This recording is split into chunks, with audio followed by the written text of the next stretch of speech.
by the Montana Television Network. Montana This Morning continues on Montana's News Leader. The gun debate goes to the White House. Lawmakers from both parties are set to meet with President Trump. I'm Hannah Doba with more on why the president says they should not fear the NRA. And closer to home, after the Florida school shootings, Bozeman schools have sent notes to parents explaining steps taken locally to protect students. Coming up, some of the things the district is doing to keep schools safe. Good morning. Thanks for joining us. Current time 6:31. As Chet mentioned our top story, President Trump is making a lot of promises to the growing chorus of Americans demanding change to gun laws. This as a bipartisan team of senators plans to introduce a bill today raising the age limit for buying weapons like the AR-15, the gun used in the Parkland, Florida high school shooting. CBS's Hannah Doba has the latest. Not one more! Not one more! As gun control rallies continue around the country, there are some signs their persistence this time in the wake of the Parkland, Florida school shooting may be paying off. Bump stocks, we're writing that out. I'm writing that out myself. I don't care if Congress does it or not. I'm writing it out myself. We've got to do background checks. If we see a sicko, I don't want him having a gun. President Trump, at a meeting with the nation's governors yesterday, also stuck by his belief that schools should be arming certain teachers and faculty.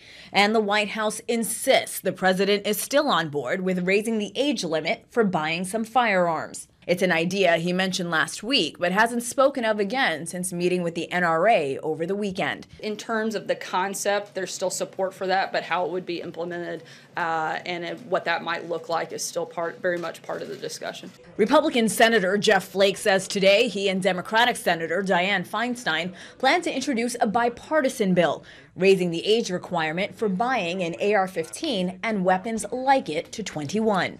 Though there are already signs that measure will face resistance. You're taking away a lot of people's constitutional right. Senator Flake says he and fellow Republican Susan Collins also plan to reintroduce a so-called no-fly, no-buy measure that would restrict people on the terrorist watch list from purchasing guns. Hannah Doba, CBS News. Now we're told the White House says the president will host a bipartisan meeting with legislators tomorrow to discuss gun legislation. And local officials tell us the recent school shooting in Parkland, Florida has left many concerned about the security of our local schools. MTN's Caitlin Corbett tells us how the Bozeman School District is making safety a priority. Another school shooting, leaving 17 children dead. A nation calling for action, wondering what's being done to protect our children. In Bozeman, many parents have been left wondering the same. Is their child safe? We've gotten questions, concerns, comments from parents. Obviously, all parents are worried about their students' safety or their child's safety. These concerns prompted recent letters to parents and guardians of students, reestablishing the district's commitment to school safety through methods like school resource officers and safety drills. We tried to reiterate some of the things that we're doing. Access to the school is a big one. Bozeman High School has a pretty open campus plan, so students often have to come and go to get to their classes. And that means these doors can't remain locked all of the time.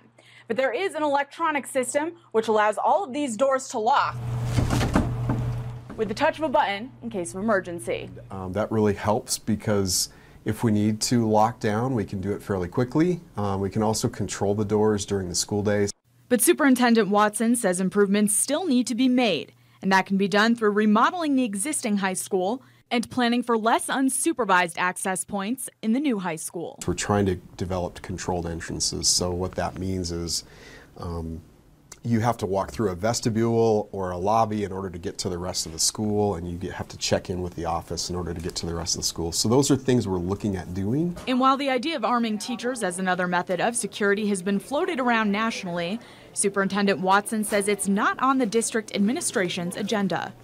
And we don't believe that teachers really want to do that. The message we've heard from our own teachers is that they're interested in teaching and supporting students, but they're not interested in being armed. And most importantly, Superintendent Watson is focused on an increase in support for students. We're here to help. We're here for support. If they have concerns, if they have questions, the school staff is there to help them. Caitlin Corbett, MTN News, Bozeman. Now, for a full list of Bozeman School District's safety policies, you can visit us online. 6:35 now. Meteorologist Matt Elwell joins us. It is kind of an interesting start to our day. We had such crazy weather yesterday, depending on where you were.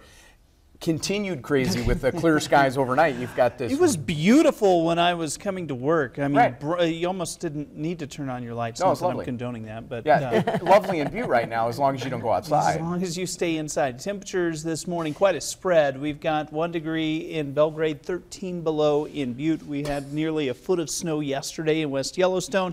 Factor in the wind this morning. It's definitely cold in the pretty much across the board. 13 below our current temperature when you factor in the wind in the Bozeman area. We may have some patchy fog this morning in a few areas. Certainly have seen that this morning in Butte. Temperature should top out into the mid-20s today. We're going to talk more about a slight warm-up on the forecast. That's all coming up in just a few minutes. Thank you, Matt. Now 6:36. The Motherlode Theater in Butte needs some major upgrades to keep the curtain from coming down for the last time. MTN's John Amy talks to the theater organizers about an upcoming fundraiser for the historic building. Butte's Motherlode Theater needs some costly upgrades to keep from closing its curtain. We need the people of Butte to come and support us and keep us here. Butte's fire marshal has ordered that the historic theater at West Park and Washington Street must install a fire suppression sprinkler system that could cost well over $100,000. You know, just to get it installed and get the money raised for it is going to take, you know, a year or two in itself. So it's one of those things that there's no more time to waste. We got to get it done. This historic theater is in need of many upgrades and renovations, but all of that will be useless unless they can get a fire suppression system. It's number one, yeah. If we bought a new sound system, you know, it would be worthless in 3 years without the fire suppression system because you would just say, shut it down. A fundraising concert is being organized for April 6th, which will include music and dancing at $100 a ticket. It's like a donation, but you know, you get something out of it and get to, you know, see what is still happening in the theater and why it's such an important asset to Butte. Theater supporters say the Motherlode is culturally and historically significant to Butte. We can accommodate all of this kind of entertainment here, and really one of the few continuously operating west of the Mississippi. The show must go on.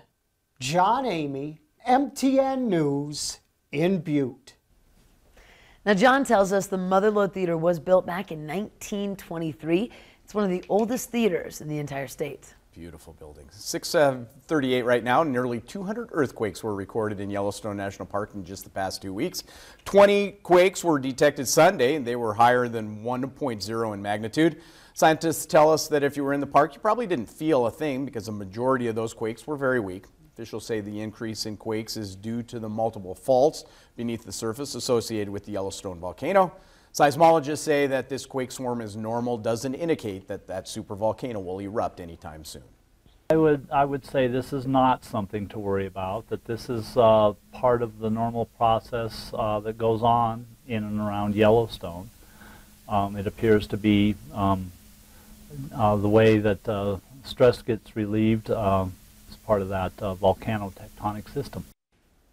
Now, seismologists say that that plate beneath Yellowstone has been moving very slowly over millions of years. This has caused a few very strong earthquakes and eruptions that occur several years apart from each other. However, large earthquakes are far less common. In 1975, there was a magnitude 6 earthquake that occurred in the park and that was widely felt. Didn't cause a lot of damage because it was in a remote area, but any one of those things, a larger earthquake, a steam eruption, are much more likely to occur than a cataclysmic eruption. The park says it has emergency plans in place for any natural event from large earthquakes, small eruptions, all the way to the supervolcano event, which there's not much plan for that. No, there's only so much you can do when that goes. So yeah. Oh, well. 8 seconds. Downtown Bozeman will have to prepare, so make your plans accordingly. Debbie Downer with us live on the set. It's the joy of living. Yeah, that's it right there. Stick with us. We're going to take a break. I'm going to give Chet a lollipop or something. After a break, we head to Corvallis for your Montana Made Product of the Week for a good old pair of sturdy boots. But first, here's Nora O'Donnell with a look at what's coming up at 7 o'clock on CBS This Morning. Good morning. Ahead here on CBS This Morning, we'll talk with House Majority Whip and shooting survivor Steve Scalise about his meeting with Parkland students, what he thinks can be done to stop the next mass shooting. And only on CBS This Morning, singer Demi Lovato opens up about her mission to help those students and advocate for mental health. We'll see you right at 7.